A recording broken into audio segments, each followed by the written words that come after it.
Well, first of all, thank you for being here. We had a very serious incident last Sunday arising from the violent actions of an unruly mob reacting to a fatal traffic accident. The government has taken swift and decisive action to tackle the issue comprehensively on 3 tracks. First, we put in place measures to make sure that the situation in Little India remains calm. Second, we've appointed a committee of inquiry on the 13th of December, and the committee had its first meeting yesterday.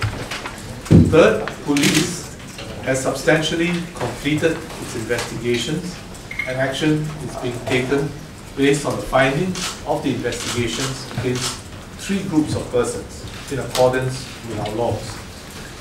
These 3 groups will be dealt with strictly, firmly, and fairly based on their level of involvement in the riot. Group 1 consists of 28 persons, where evidence from police investigations revealed active participation, including acts of violence, damage to property, defying police orders, or inciting others to do so. AGC has decided to proceed with charges against these 28. Group 2 consists of 53 persons whom police has identified to have participated in the riot and who failed to disperse despite police's orders to do so. They had knowingly joined or continued to participate in the riot after being ordered to disperse, impeding the riot control and emergency rescue operations. Their actions and conduct have threatened public order, thus making their continued presence in Singapore undesirable. They were all rounded up in a police operation in the early hours of this morning, and these 53 will be repatriated after being issued a stern warning. They will be prohibited from returning to Singapore. Group 3 consists of some 200 other persons who were present at the scene, but their involvement was assessed to be relatively passive based on the available evidence. They will be issued with a police advisory. No further action will be taken against them, and they will be allowed to remain and work in Singapore so long as they continue to abide by our laws. Commissioner of Police will provide details of the police investigations later. Barring any new developments, police does not expect to make many more arrests or repatriations related to this riot. On 13th December, I appointed a 4-member committee of inquiry chaired by retired Justice Felden to look into the factors that led to the riot and make recommendations to reduce the risk of recurrence. The COI had its first meeting on the 16th of December.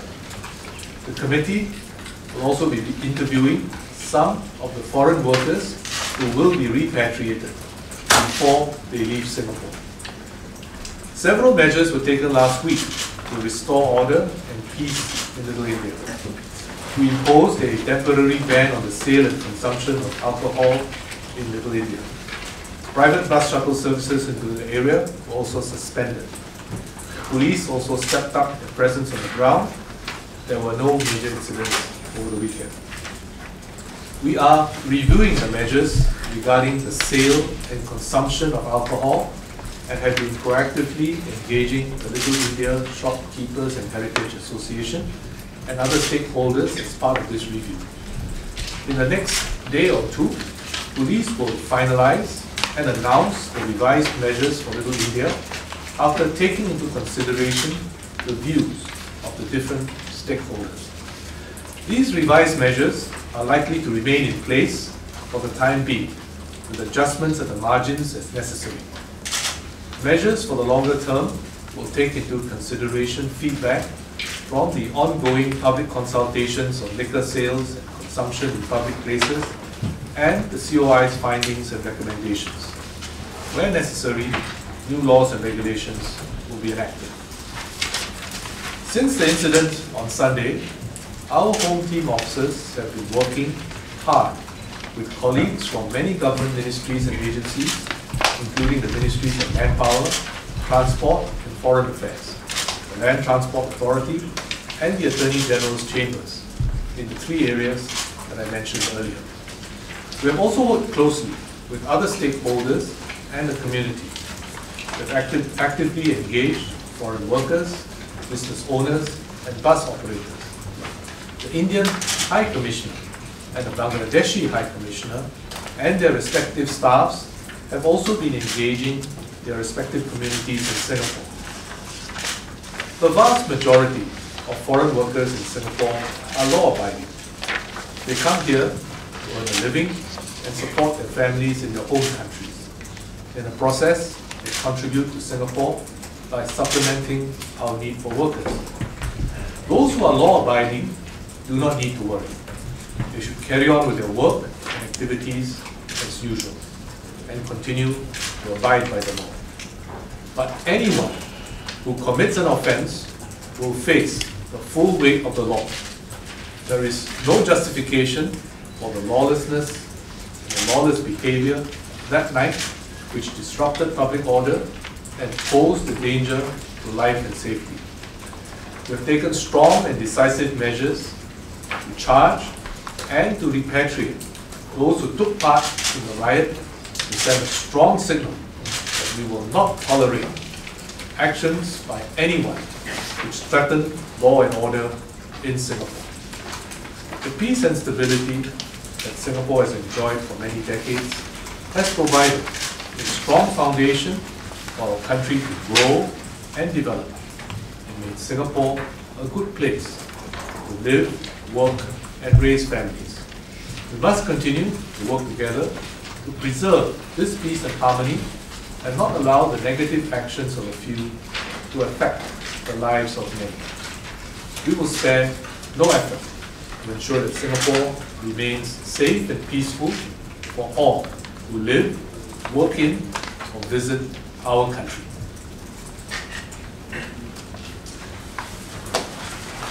Good afternoon, ladies and gentlemen.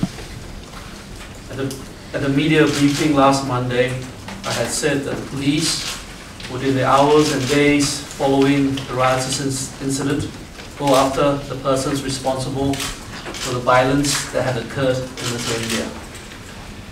Immediately following the incident, the police launched a wide-ranging and fast-moving investigation to identify, locate, and arrest the individuals that were involved in the Little India riot of 2 Sundays ago. Today, I can report that we have come to the tail end of police's investigative efforts. We have previously informed that 35 subjects have been charged in court for rioting.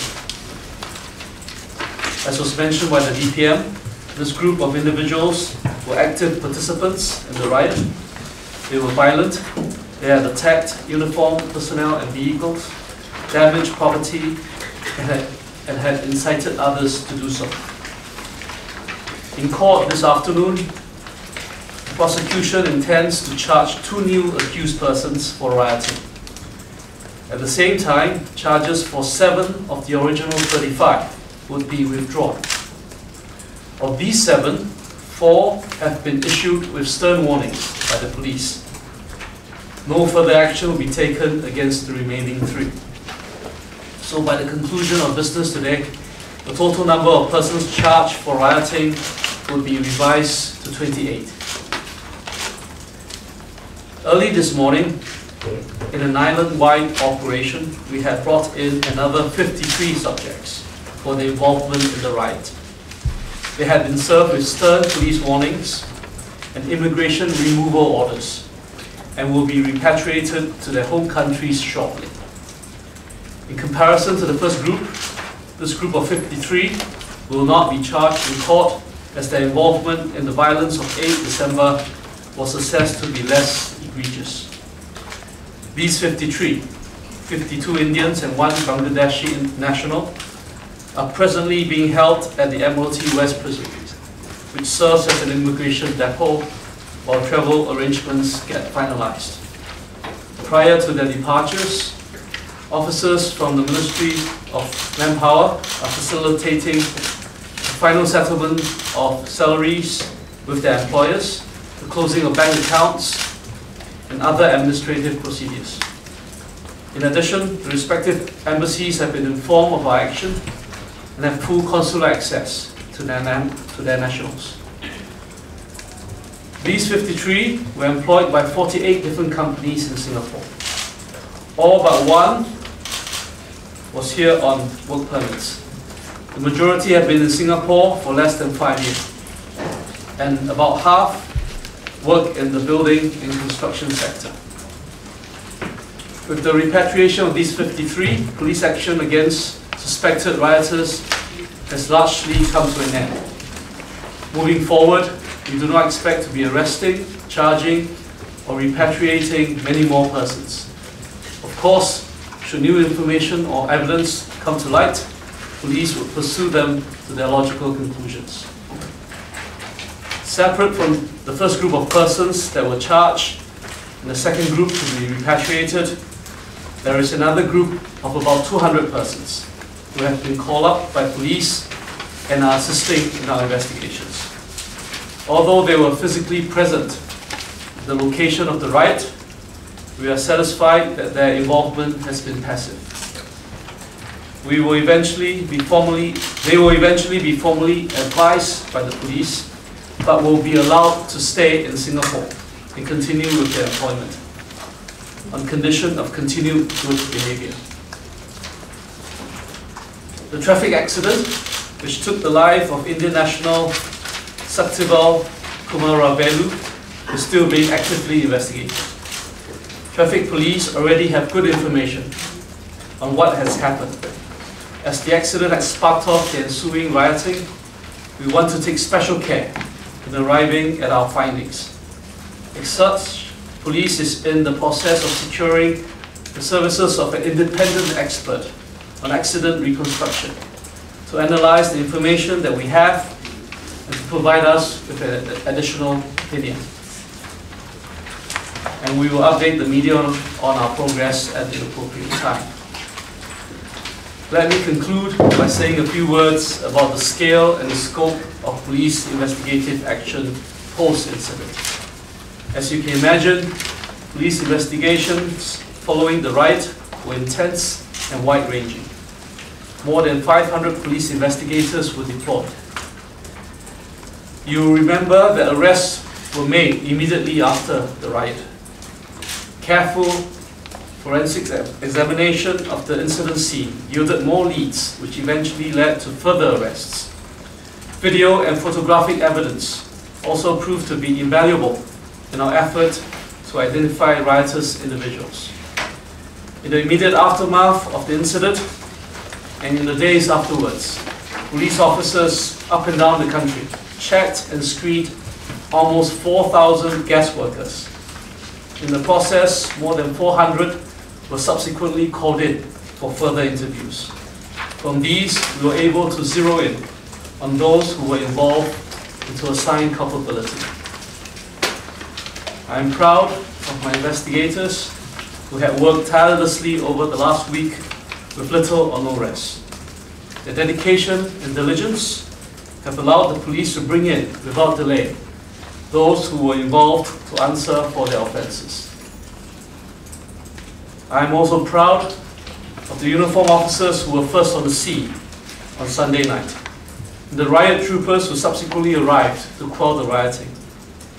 Without exception, and contrary to some irresponsible reports on social media, they had all acted courageously and kept a cool head. Because of this, the riot was put down expeditiously and order restored quickly without loss of life.